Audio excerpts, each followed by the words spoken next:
Hello Mark, my name is Ben and my student number is S04410443. The title of the speech is Run Finley, a guerrilla gardener in South Central LA. I'm a freshman in NCUE. I live in South Central. It's South Central, liquor stores, fast food, vacant lots.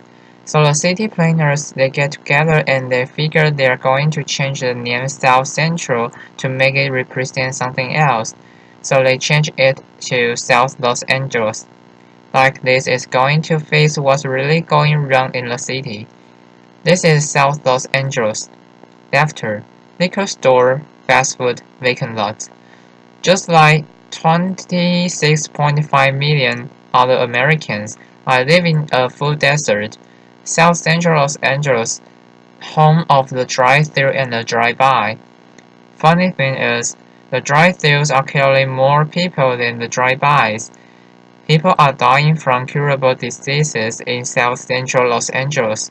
For instance, the obesity rate in my neighborhood is 5 times higher than, say, Beverly Hills, which is probably 10 miles away. I got tired of seeing this happening, and I was wondering, how would you feel if you had no access to healthy food?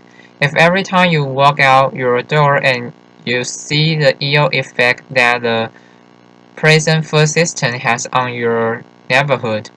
I see wheelchairs bought and sold like used cars. I see dialysis centers popping up like Starbucks, and I figured this has to stop. So I figured that the problem is the solution. Food is the problem and food is the solution. Plus I got tired of driving 45 minutes round trip to get an apple that wasn't impregnated with pesticides. So what I did, I planted a food forest in front of my house. It was a strip of land that we call a parkway.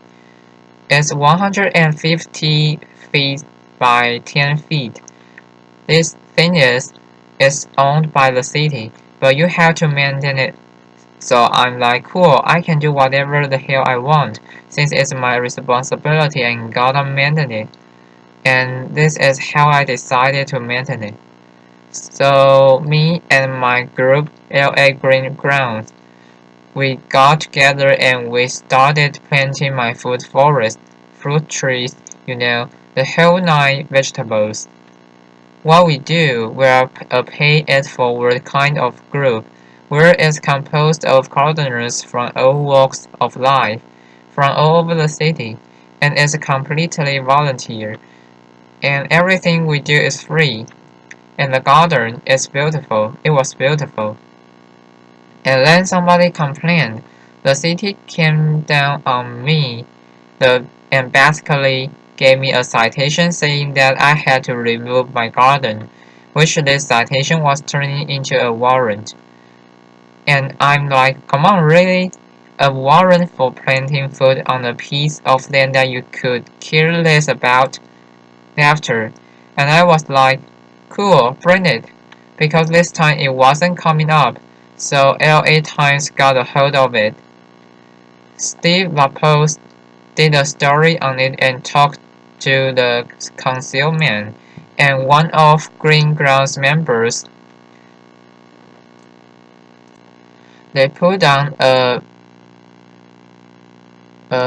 petition on Change.org, and with 900 signatures, we were a success.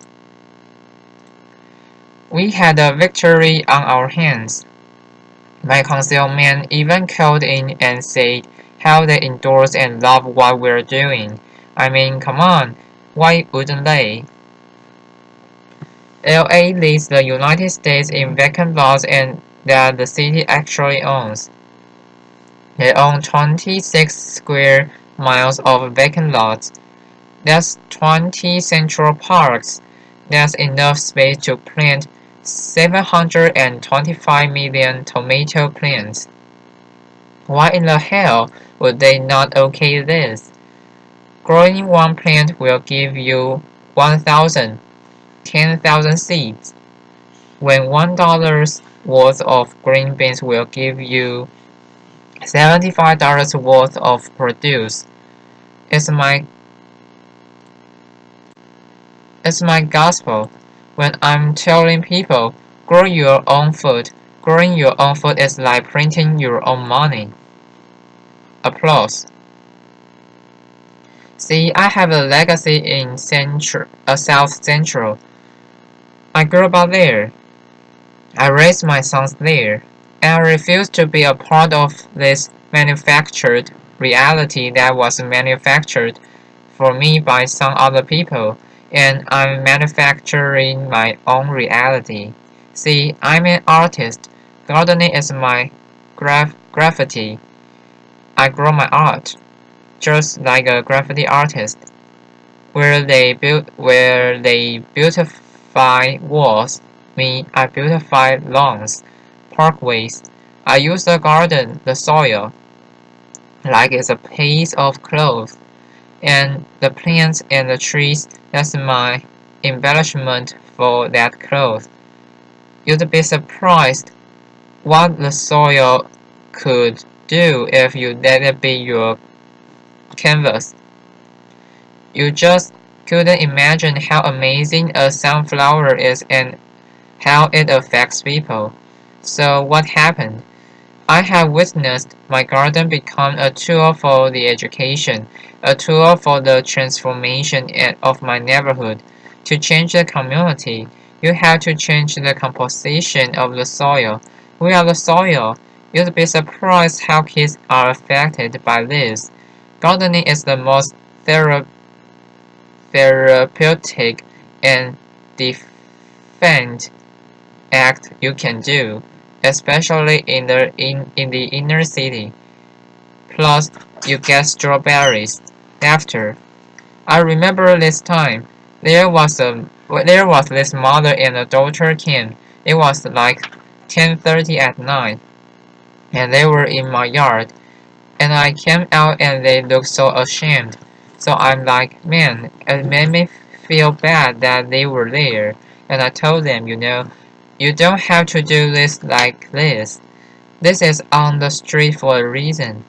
It made me feel ashamed to see people that were this close to me that were hungry, and this only reinforced why I do this. And people ask me, Finn, aren't you afraid people are going to steal your food? And I'm like, hell no, I am afraid they're gonna steal it. That's why it's on the street. That's the whole idea. I want them to take it, but at the same time, I want them to take back their health. There's another time when I put a garden in this homeless shelter in downtown Los Angeles. These are the guys. They helped me unload the truck. It was cool, and they just shared the stories about how this affected them and how they used to plant with their mother and their grandmother, and it was just cool to see how this changed them, if it was only for that one moment. So Green Grounds has gone on the plant maybe 20 gardens. We've had like 50 people come to our diggings and participate, and it's all volunteers. If kids grow kale, kids eat kale. Laughter. If they grow tomatoes, they eat tomatoes. Applause. But when none of this is presented to them, if they are not shown how food affects the mind and the body, they blindly eat whatever the hell you put in front of them.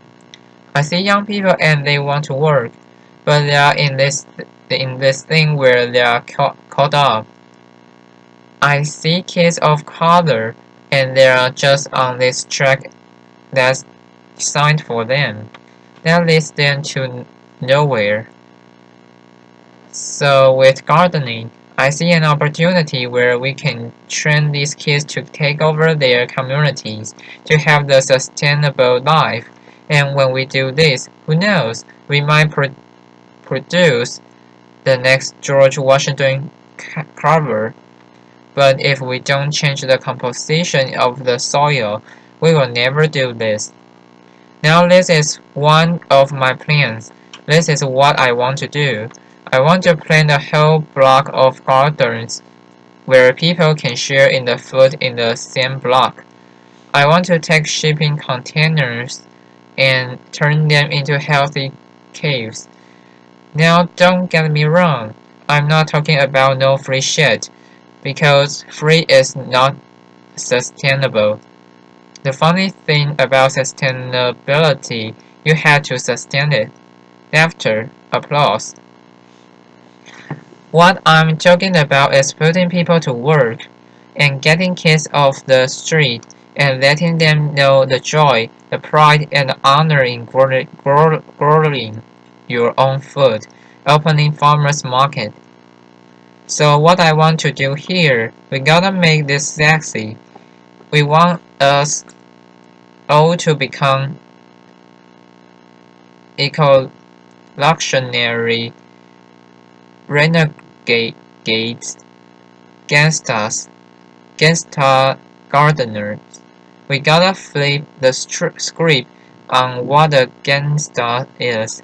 If you ain't a gardener, you ain't gangster. You get gangsta with your shovel, okay? And let that be your weapon of choice. Applause.